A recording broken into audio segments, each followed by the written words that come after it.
मित्रांनो, तुम्ही आतापर्यंतचे लोकसभा 2024चे अनेक एक्झिट पोल बघितले असाल. यानुसार देशभरात पुन्हा एकदा भाजपचे सरकार येत आहे.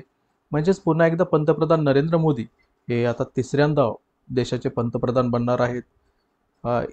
NDTVने दिलेल्या या पोलनुसार म्हणजेच त्यांनी सर्वांचेच हे एक्झिट पोल इथे दाखवलेले आहेत. यात इंडिया टुडे यांच्यानुसार सुद्धा 361 ते 401 जागा इंडियाला भेटत आहेत. म्हणजेच भाजप प्लस ग्रुपला भेटत आहेत. तर इंडियाला 131 166 आणि ओदरला 8 ते 20 जागा अशा मिळत आहेत. ABP news, Dainik Bhaskar, India news, India TV, Jan Ki Baat, news 24, news nation, Republic Bharat, Republic TV, Times Now, TV9 Bharatvarsh या सर्व चॅनलचे किंवा या सर्व कंपन्यांचे एक्झिट पोल बघितले तर यात स्पष्ट दिसतं की NDA हे पुन्हा एकदा सत्तेत येत आहे आणि इंडिया पुन्हा एकदा त्यांना पराभव पत्करावा लागला असं दिसतं यामध्ये. पण मंडळी, एक असाही एक्झिट पोल आहे की ज्यानुसार इंडियाचा पराभव होतोय आणि इंडिया आघाडीला बहुमत मिळत आहे. तर असा कोणता एक्झिट पोल आहे तेच आपण बघूया. तर या एक्झिट पोल आहेत इथे दर्शनी रेड्डी यांनी दाखवलेलं आहे की यामध्ये इंडियाला या DB लाईव्ह यांच्या एक्झिट पोलनुसार 255 ते 290 जागा मिळणार आणि इंडियाला 207 ते 241. म्हणजेच इंडियाचा म्हणजेच भाजप प्लस यांचा पराभव होतोय आणि इंडिया म्हणजेच काँग्रेस प्लस जे आहेत त्यांचा विजय होतोय. यानुसार इथे त्यांनी स्क्रीनशॉट सुद्धा दाखवलाय. तर आपण डायरेक्टली या यूट्यूब चॅनलवरती बघूया. तर हा त्यांचा यूट्यूब चॅनल आहे DB लाईव्ह यांचा. DB लाईव्ह हा एक न्यूजपेपर आहे.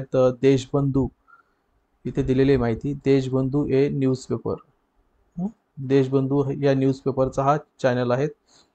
तर यांच्या एक्झिट पोलनुसार देशात काँग्रेस प्लस यांचं सरकार येणार आहे. केवळ हा एक्झिट पोल आहे जो असं सांगतोय की इंडिया आघाडी या 2024च्या लोकसभा निवडणुकीमध्ये विजयी होईल असा यांचा एक्झिट पोल आहे.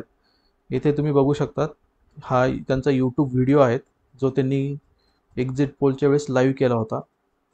म्हणजेच एक दिवसापूर्वी हा लाईव्ह झाला होता. ठीक आहे, हा त्यांचा लाईव्ह व्हिडिओ आहे. तर इथे यामध्ये आपण जर बघितलं इंडियाला यामध्ये त्यांनी हे बघा इथे दिसतंय तुम्हाला 215 ते 245 जागा दिलेल्या आहेत. तर इंडिया आघाडीला 260 ते 290 एवढ्या जागा त्यांनी दिलेल्या आहेत. अदर्सला 28 ते 48. म्हणजे त्यांचं म्हणण्यानुसार इथे NDA नाही तर इंडियाचं सरकार बनेल, इंडिया आघाडीचं सरकार बनेल या 2024च्या लोकसभा निवडणुकीत, असं त्यांचा एक्झिट पोल सांगतोय. म्हणजे हा केवळ एकमेव असा एक्झिट पोल आहे ज्यामध्ये इंडिया आघाडीला बहुमत दाखवलंय आणि इंडियाचा पराभव दाखवला आहे. म्हणजेच BJP प्लस यांचा पराभव दाखवला आहे. तर मित्रांनो, तुम्हाला काय वाटतं?